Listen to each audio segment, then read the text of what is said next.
आज की ये वीडियो 12th क्लास की फिजिक्स की रहेगी और फिजिक्स में आपका लेसन 6 चल रहा था, तो लेसन 6 की ये चौथी वीडियो है। इस वीडियो में कई सारे टॉपिक, कम से कम आपके 3-4 टॉपिक वेरी मोस्ट इंपॉर्टेंट, जो कि बोर्ड में इनमें से देखने को आपको कुछ ना कुछ जरूर मिलेगा, इसीलिए मैंने वेरी वेरी इंपॉर्टेंट 2021 के लिए लिख दिया है। इस वीडियो में टॉपिक है आपका स्वयं प्रेरण क्या होता है, स्वयं प्रेरण की परिभाषा, फिर उसके बाद में स्वयं प्रेरण गुणांक क्या होता है, या हम इसको स्वयं प्रेरण गुणांक को दूसरे नाम स्वयं प्रेरकत्व के नाम से भी जानते हैं। स्वयं प्रेरकत्व क्या होता है, स्वयं प्रेरकत्व की परिभाषा भी दो रूप में दी जाती है, एक साधारण परिभाषा, एक दी जाती है विद्युत वाहक बल के रूप में, ठीक है। फिर देन इसके बाद में आप समझोगे समतल वृत्ताकार कुंडली का स्वयं प्रेरण गुणांक या स्वयं प्रेरकत्व कैसे ज्ञात करते हैं, ये वाला डेरिवेशन है एक छोटा सा। तो ये बिल्कुल एक भी एक मतलब बोल रहे हैं, एक टॉपिक भी मिस मत करना, पूरी वीडियो देखा करो, ठीक है, और सबके नोट्स बनाते रहा करो। और एक आज खास बात मिलेगी, देखिएगा, जो अब से मैं कुछ चेंज करने वाला हूं, यानी कि जैसे आज मैंने ये टॉपिक पढ़ा रहा हूं, इस टॉपिक की आपको पीडीएफ मिल जाएगी, इसकी लिंक आपको नीचे दे रखी है, ठीक है। तो इस पीडीएफ की आपको लिंक नीचे मिल जाएगी। उसके बाद में जैसे ही ये चैप्टर कंप्लीट हो जाएगा तो इसके चैप्टर के पूरे एक साथ नोट्स अपलोड कर दूंगा, तो कितना बढ़िया रहेगा। यानी आज के जो नोट्स हैं वो भी आपको पीडीएफ में अटैच है, बिना किसी पासवर्ड के साथ में, तो डायरेक्ट आप डाउनलोड कर सकते हो उसको और आप इसको कर सकते हो, ठीक है। तो स्टार्ट करते हैं पहले समझते हैं स्वयं प्रेरण क्या होता है। तो जैसे कि एक कुंडली बनी हुई है और इसमें क्या हो रही है, ये धारा बह रही है, इस तरीके से इसमें क्या हो रही है, धारा बह रही है। अब हम क्या करें कि इस कुंडली में जो बहने वाली धारा है, इसके मान में मैं परिवर्तन करूं। परिवर्तन का मतलब घटाऊं या बढ़ाऊं। जब हम इस किसी कुंडली में बहने वाली धारा के मान में हम परिवर्तन करते हैं तो इसमें इसका क्या होता है, चुंबकीय फ्लक्स परिवर्तित हो जाता है। बताई थी बात, जब हम किसी कुंडली के मान धारा के मान में परिवर्तित करें या इसमें चुंबक की गति कराएं तो इसका फ्लक्स परिवर्तित हो जाता है। तो इसके कारण इसमें एक प्रेरित धारा उत्पन्न हो जाती है। तो इसी घटना को हम क्या कहते हैं, स्वयं प्रेरण कहते हैं। स्वयं प्रेरण क्या है कि जब किसी कुंडली में या कुंडली में बहने वाली धारा में, जब किसी कुंडली में बहने वाली धारा के मान में परिवर्तन करते हैं तो कुंडली का फ्लक्स परिवर्तित हो जाता है, जिससे कुंडली में एक प्रेरित धारा उत्पन्न हो जाती है। भाई फ्लक्स के विद्युत वाहक बल उत्पन्न होगा, विद्युत वाहक बल के साथ में यहाँ पे प्रेरित धारा उत्पन्न हो जाती है, तो एक प्रेरित धारा उत्पन्न हो जाती है। इसी घटना को हम क्या कहते हैं, विद्युत चुंबकीय प्रेरण की इसी घटना को हम क्या कहते हैं, विद्युत स्वयं प्रेरण कहते हैं। तो स्वयं प्रेरण का मतलब क्या है, अपने आप धारा उत्पन्न होना, स्वयं सेल्फ इंडक्टेंस, यानी कि अपने आप प्रेरण के द्वारा उत्पन्न होना। तो जब किसी कुंडली में हम जब किसी कुंडली के बहने वाली धारा के मान में, कुंडली में बहने वाली धारा के मान में परिवर्तन करते हैं तो कुंडली में एक प्रेरित विद्युत वाहक बल अर्थात एक प्रेरित धारा उत्पन्न हो जाती है। इसी घटना को, विद्युत चुंबकीय प्रेरण की इसी घटना को, जिसमें ये धारा परिवर्तन के कारण स्वयं उत्पन्न हो रही है प्रेरित धारा, इसी घटना को हम क्या कहते हैं, स्वयं प्रेरण कहते हैं। क्लियर हो गई। अब आपसे कोई पूछ लेगा भाई स्वयं प्रेरण क्या है, तो आप क्या कह दोगे कि स्वयं प्रेरण एक घटना होती है जिसमें क्या होता है, हम धारा के मान में, हम किसी कुंडली के धारा के मान में हम परिवर्तन करने लगे तो कुंडली में एक प्रेरित धारा उत्पन्न हो जाती है। इसी घटना को हम स्वयं प्रेरण कहते हैं। इसका एग्जाम्पल एक मिलता है आपका चौक कुंडली।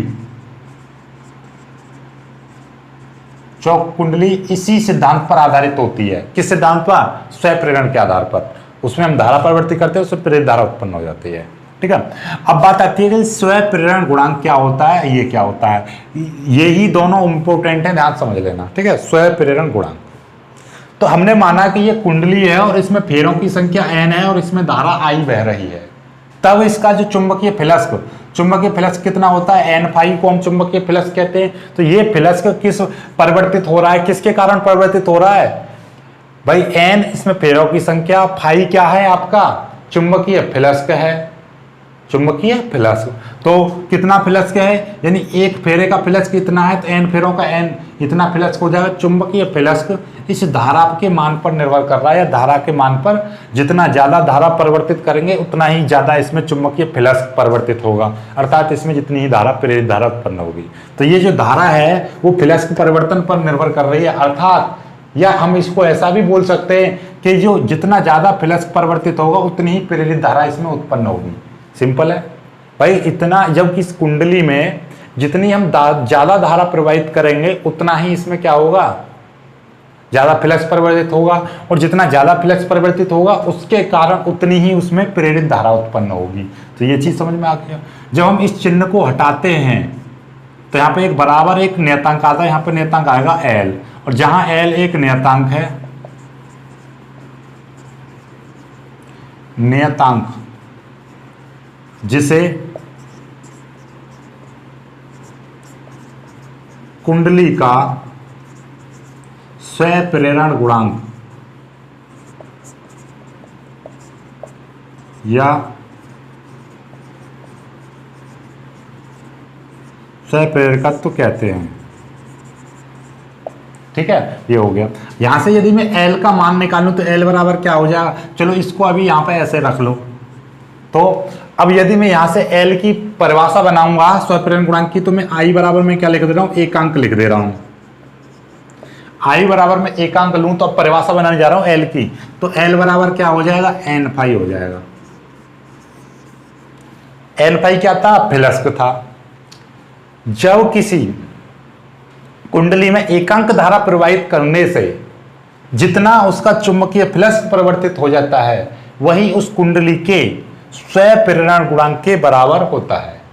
क्लियर होगी परिभाषा भाई। हमने इसमें जो धारा बह रही थी उस धारा का मान मैंने एकांक कर दिया, तो एकांक धारा प्रवाहित करने से इसमें कितना चुंबकीय फ्लक्स परिवर्तित हो रहा है, एकांक धारा प्रवाहित करने से इसमें कितना चुंबकीय फ्लक्स, भाई जब धारा प्रवाहित करते हैं तो उसका चुंबकीय फ्लक्स परिवर्तित हो जाता है, तो एकांक धारा हम इसमें चेंज कर रहे हैं, तो एकांक धारा प्रवाहित कर रहे हैं तो इसमें कितना चुंबकीय फ्लक्स परिवर्तित हो रहा है वही क्या कहलाएगा, L के यानी स्वप्रेरण गुणांक के बराबर होगा, अर्थात स्वप्रेरकत्व के बराबर होता है। क्लियर होगी बात, यहां तक समझ में आई बात, यहां तक समझ लो।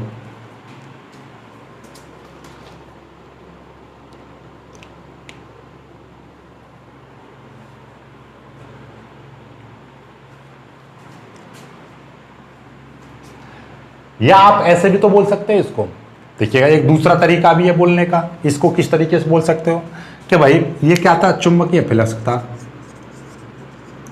चुंबकीय फ्लक्स। तो इसको ऐसे भी बोल सकते हो आप, कैसे, किसी कुंडली का स्वप्रेरण गुणांक अथवा स्वप्रेरकत्व उस चुंबकीय फ्लक्स के बराबर होता है जो कुंडली में एकांक धारा, कुंडली में एकांक धारा प्रवाहित करने से उत्पन्न होता है या परिवर्तित होता है। भैया इतना फ्लक्स परिवर्तित हो जा रहा है एकांक धारा प्रवाहित करने से, तभी तो ये क्या कहला रहा है, स्वप्रेरकत्व या स्वप्रेरण गुणांक कहला रहा है। तो स्वप्रेरण गुणांक उस चुंबकीय फ्लक्स के बराबर होता है जो उस कुंडली में एकांक धारा प्रवाहित करने से उत्पन्न होता है। खत्म।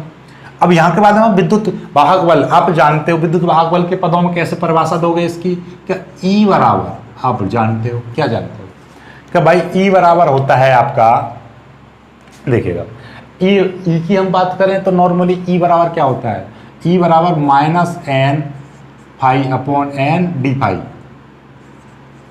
फाई अपॉन डी टी, ये बताया था। तो E बराबर आप इसको ऐसा भी लिख सकते हो n del pi upon del t. अब मैं n की मल्टीप्लाई कर दूं माइनस, तो ये मैं डेल को बाहर निकाल दे रहा हूँ n और पाई, इस तरीके से कोई दिक्कत, क्योंकि कांस्टेंट राशि है, ये डेल है, डेल्टा का मतलब कोई दिक्कत नहीं, अंदर मल्टीप्लाई करो बाहर करो, डेल मैंने बाहर निकाल दे, अंदर मल्टीप्लाई कर दी। अब ये देखिएगा, इसको समीकरण 1 मान लो, समीकरण 1 से n पाई किसके बराबर था, एल आई के, तो माइनस ये एल आई हो जाएगा बट्टे डी टी। एल को मैं बाहर निकाल दूंगा क्योंकि कांस्टेंट राशि है, माइनस एल, और ये क्या हो जाएगा, डी आई बट्टे डी टी हो जाएगा, इस आई को मिटा दे रहा हूँ, तो ई बराबर आ गया आपका। ठीक है, तो ई और डी आई बट्टे डी टी, ये मैं कितना ले रहा हूँ, एकांक ले दे रहा हूँ, एकांक कर दिया। तो जब मैं एकांक रख दूंगा इसका मान तो कितना हो जाएगा, ई बराबर माइनस एल आ जाएगा। ठीक है, ये, और या मैं संख्यात्मक रूप में ई बराबर में कैपिटल एल भी कर सकता हूँ, इसको मैं ऐसे मोड में लिख सकता हूँ। ठीक है, मतलब मैं माइनस साइन को मैंने अलग कर दिया, भाई माइनस 10 है तो भी 10 रहेगा, और माइनस 10 है तो भी 10 रहेगा, लेकिन वो नेगेटिव रहेगा, तो नेगेटिव के केवल संख्यात्मक मान तो दोनों बराबर होगा, तो हम इसीलिए संख्यात्मक, तो यानी कि देखिएगा, तो किसी कुंडली का एल एल निकाल लें तो एल बराबर हम क्या कर देंगे ई, ये माइनस है तो एल बराबर में माइनस ई कर दूं, या एल बराबर में क्या कह दूं ई कह सकता हूं। यहां पे क्या कर दिया संख्यात्मक रूप में। संख्यात्मक का मतलब समझ रहे हो, यानी कि ये माइनस है, इससे कोई फर्क नहीं पड़ेगा। जैसे ई बराबर भाई 10 आ रहा है, ई बराबर क्या है -10 आ रहा है, तो मतलब क्या है संख्यात्मक रूप तो यहाँ पे भी 10 है और यहाँ पे भी 10 है, तो इसीलिए। तो अब हम देखो परिभाषा कैसे बनाएंगे, किसी कुंडली का स्वप्रेरण गुणांक यानी कि एल, किसी कुंडली का स्वप्रेरण गुणांक एल या स्वप्रेरण गुणांक या स्वप्रेरकत्व उस कुंडली के विद्युत वाहक बल के बराबर होता है, उस कुंडली के विद्युत वाहक बल के बराबर होता है जो उस कुंडली में एकांक धारा परिवर्तन की दर से उत्पन्न होता है। भाई ये धारा परिवर्तन, एकांक धारा नहीं बोलोगे, ये इसको क्या बोलोगे di/dt, क्या बोलोगे धारा परिवर्तन की दर, पर di/dt मतलब क्या डेल आई, इसको हम इतना भी तो लिख सकते हैं di/dt, तो मतलब क्या है धारा परिवर्तन, इसका डेल्टा का मतलब क्या होता है परिवर्तन, धारा परिवर्तन की, और नीचे समय का भाग लग रहा है समय दर, तो किसी कुंडली की धारा परिवर्तन समय दर, नहीं धारा परिवर्तन की समय दर को हमने एकांक कर दिया, तो उसमें कितना विद्युत वाहक बल उत्पन्न हो रहा है वो ई है, तो उसी को हम क्या बोलेंगे स्वप्रेरण गुणांक के बराबर होता है। तो किसी कुंडली में एकांक धारा परिवर्तन करने से, उस किसी कुंडली में एकांक धारा परिवर्तन की दर होने से उसमें जितना विद्युत वाहक बल उत्पन्न हो जाता है वही स्वप्रेरण गुणांक के बराबर होता है। क्लियर, समझ में आई? तो मतलब आप नॉर्मली मोटा मोटी क्या समझोगे कि कोई कुंडली है और इस कुंडली में हम धारा परिवर्तन की दर एकांक कर दें, तो उसमें जितना विद्युत वाहक बल उत्पन्न हो जाएगा तो उसका जो मान आएगा वही किसके बराबर होगा, आपका स्वप्रेरण गुणांक के बराबर होता है। क्लियर होगी बात? तो आज ये समझ में आ गया।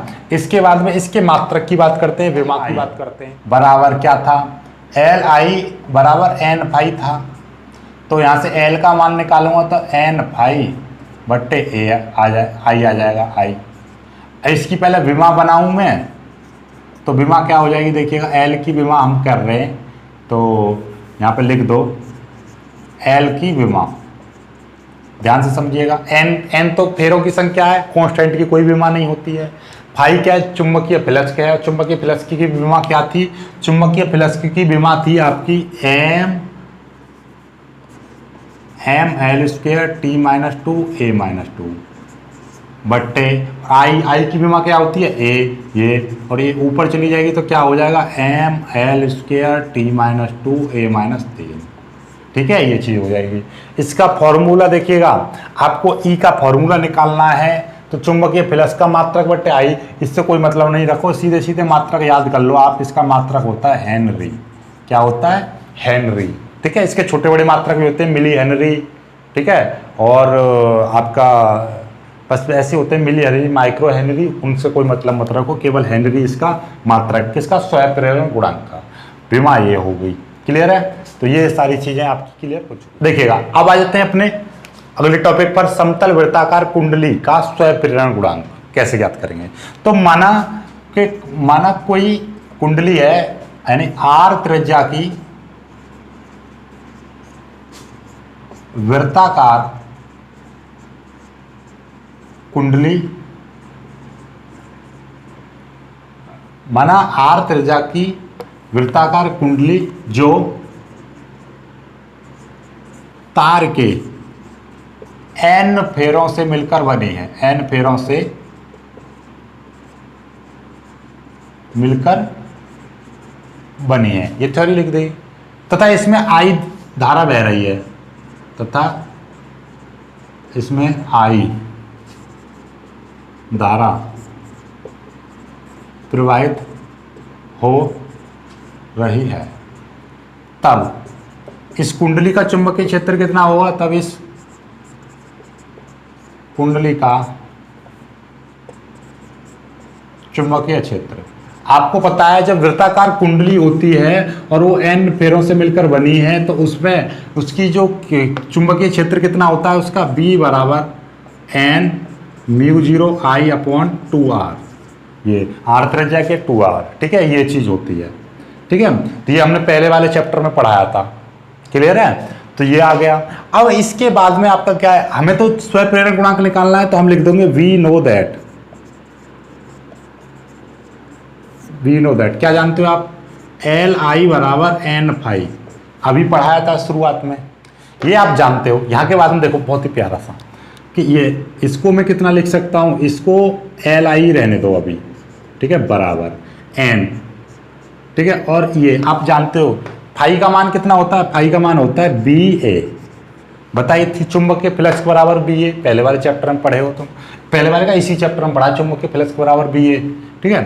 अब ये देखिएगा एल आई को अभी भी इधर ही लिखने दे रहा हूँ मैं, एन, ठीक है, गुणा ये बी की वैल्यू कितनी है, ये है आपकी एन म्यू 0 आई अपॉन 2r इंटू, और ए की वैल्यू कितनी होती है, ये आर त्रिज्या की कुंडली है तो पाई आर स्क्वायर, ये इसका क्षेत्रफल हो जाएगा, ठीक है।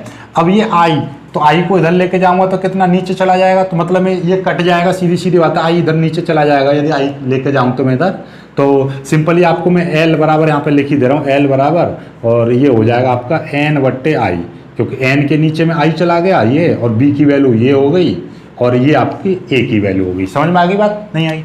अब देखिएगा आई से आई कट जाएगा, और ये आर से ये स्क्वायर खत्म हो जाएगा, तो कितना बचेगा देखिएगा, ये पाई है तो पाई को पहले लिख दे रहा हूँ, ठीक है, फिर एन की एन में मल्टीप्लाई करोगे तो कितना हो जाएगा, एन स्क्वायर हो जाएगा, ये क्या है म्यू 0 है अपॉन ये कितना आ जाएगा 2 आ जाएगा, और एक आर भी बचेगा इधर आर, तो ये वैल्यू आ जाएगी आपकी, ठीक है। इसको थोड़ा सा और लिखना चाहो तो इस तरीके से भी लिख सकते हो आप, इसको अच्छे सा लगेगा कि म्यू 0 पाई और एन स्क्वायर आर, जो किताबों में इस तरीके से लिखा होता है बट्टे 2, तो बात तो वही है, गुणा गुणे कैसे आगे पीछे लिख दो, ये आ गया निकल के, ठीक है।